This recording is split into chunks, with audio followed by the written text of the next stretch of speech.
देखिए तो ये हमारा सवाल प्रश्नावली 424 कक्षा 10 राजीव प्रकाशन का सवाल है। और तो इसमें पूछा है कि द्विघात समीकरण को विविक्तर के द्वारा हल कीजिए। और को हम विविक्तर द्वारा जब हल करेंगे हमको को यहाँ पे k का मान ज्ञात करना है। k का मान क्या आएगा और को यहाँ पे लिखा है k सिग्मा r, मतलब एक k का मान सिग्मा r नहीं होना चाहिए। जैसे अगर कोई इसको हम हल करते हैं, दिया है कि x square minus 2x plus k बराबर 0। सबसे पहले को हम जो हमारा विविक्तर का सूत्र होता है, तो विविक्तर का सूत्र होता है कि यहाँ पे देते हैं होता है d बराबर b का स्क्वायर माइनस 4ac। तो ये हमारा विविक्तर का सूत्र होता है। तो सबसे पहले को हम इस समीकरण से, द्विघात समीकरण से हम a, b और c का मान ज्ञात करेंगे, अर्थात इनका गुणांक ज्ञात करेंगे।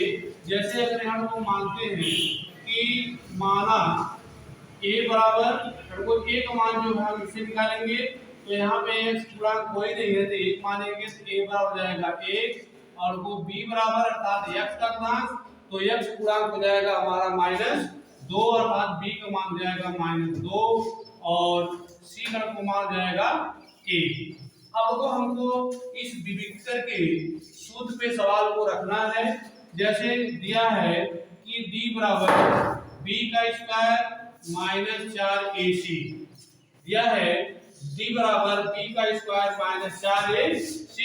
तो यहाँ देखिए d बराबर, अब को यहाँ b का मान रखेंगे तो b का मान यहाँ दिया है -2, तो b के साथ रखेंगे -2, तो यहाँ पे -2 b का स्क्वायर से यहाँ हो जाएगा -2 का स्क्वायर हो जाएगा।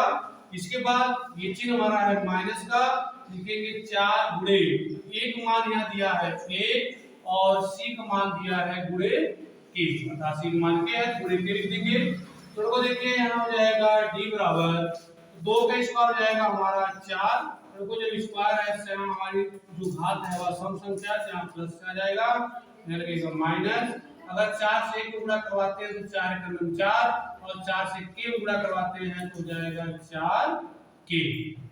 अगर को यहाँ पे अगर हम k का मान निकालें, अगर को चाहो तो d का मान इतना ही रख सकते हो, लेकिन यदि k का मान निकालते हो तो इस d के स्थान पे क्या रखेंगे हम 0 रख देंगे। तो को यहाँ पे हम लिख सकते हैं कि 0 बराबर 4 माइनस 4k। अगर इसको पक्षांतर कर देते हैं, इधर उधर कर देते हैं, तो यहाँ लिखेंगे -4k बराबर, अब देखो कि यहाँ पे +4 है तो अगर 0 इधर जाएगा तो हमारा हो जाएगा -4, यहाँ पर को माइनस से खत्म हो जाएगा। तो अगर हम यहाँ लिखते हैं k बराबर हो जाएगा 4/4, 4 में भाग करते हैं तो क्या भाग जाएगी एक बार, अर्थात k बराबर हो जाएगा 1। इस प्रकार हमको हमारा k का मान ज्ञात हुआ। इसी प्रकार से हमको सवाल को हल करना होता है।